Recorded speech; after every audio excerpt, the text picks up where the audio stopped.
Welcome to my YouTube channel. Today, I'd like to answer a follower question about saved posts on Instagram. What are collections in Instagram saved posts? When you save a post on Instagram, a teeny tiny pop-up appears at the bottom of the screen, asking you if you want to save the post to a collection. Collections on Instagram are a little bit like folders on your computer or phone. When you save a post, Instagram will automatically save it to all posts. If you save 100 posts, there will be 100 posts in the saved section of Instagram. If you save 1000 posts, there will be 1000 posts in the saved section. I save posts all the time. I'm always hitting that button.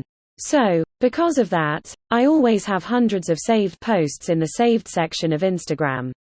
When I want to find one specific post, I have to scroll through all of those other ones in the saved section to find it. Sometimes, it can take forever. At other times, I can't find what I'm looking for at all. This is where the ability to create collections of saved posts comes in very handy. Let's look at the collections I've created.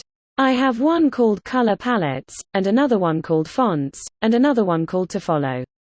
There's also all posts and audio, but if you've ever saved a post or a song/snippet of audio from Reels, you'll have those two folders as well. Every post I want to save that follows the theme of color palettes will be saved to the color palette collection. Every post I want to save that follows the theme of fonts will be saved to the fonts collection. And every account I want to follow will be saved in the To Follow collection. I like to space out following new accounts rather than follow a whole bunch of them in one day, to avoid hitting the Instagram restrictions that can come when you do too many of one single action, such as follows, unfollows, likes, comments, etc. In short, collections enable you to group together similarly themed content so that it is easier to find later on. You could have a collection called Things I Want to Buy, in which you save all of the products you've seen whilst scrolling Instagram, that you plan to purchase at some point in the future. Or a collection called Things I Didn't Have Time to Read, so you can catch up on all of that brilliant content when you have more time on your hands. If you're a fashion label, you could have a collection called User-Generated Content, which contains all of the saved posts showing customers wearing your clothing, making it easier to find and re-share that content on your own feed later on. With permission, of course. That actually brings me nicely to my next point. You can create Instagram guides from your collections of saved posts. Let's pretend you're a fashion label again for a moment.